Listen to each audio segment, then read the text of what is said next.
በእርግጠኝነት 100% ስትሬች ማርክን አያመጣም። የተቆላው የቡና ዘይት ብዙ ቤኔፊት አለው። ለስትሬች ማርክ ይሆናል።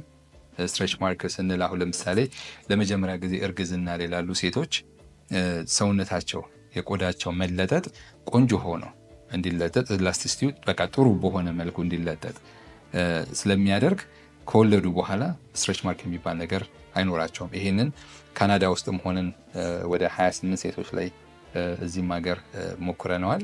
በእርግጠኝነት 100% ስትሬች ማርክን አያመጣም። ምክንያቱም ያለው የቡና የካፌኑ መጠን፣ የዘይቱ ውፍረት፣ ሁሉ ነገር በደንብ ቆዳችን እንዲለጠጥ ሲለጠጥ መወጣጠር እንዳይኖረው ስለሚያደርግ በእርግጠኝነት ምንም አይነት ስትሬች ማርክ አያመጣም።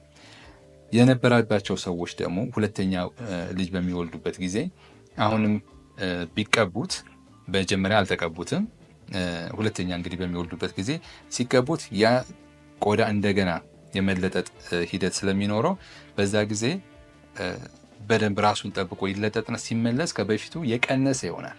ያ በሚሆንበት ጊዜ የቡና ዘይቱን አከታትለው በሚቀቡበት ጊዜ ሊወስድ ይችላል፣ ግን ያጠፋል። በደንብ ይቀንሳልም ያጠፋልም።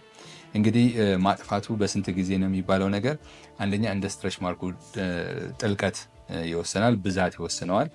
ከዛ በላይ ደግሞ የሚቀባው ሰው ምን ያህል ዴዲኬትድ ነው፣ ምን ያህል ሳይሰለች ወይም ደግሞ ሳያቋርጥ ይቀባል የሚሉትም ነገሮች አሉ። ስለዚህ እኛ እንግዲህ ባለን ጥናት ባደረግነው እንግዲህ እንዳልኩሽ 13 ዓመት ሙሉ ብዙ ነገር ነው ያየነው።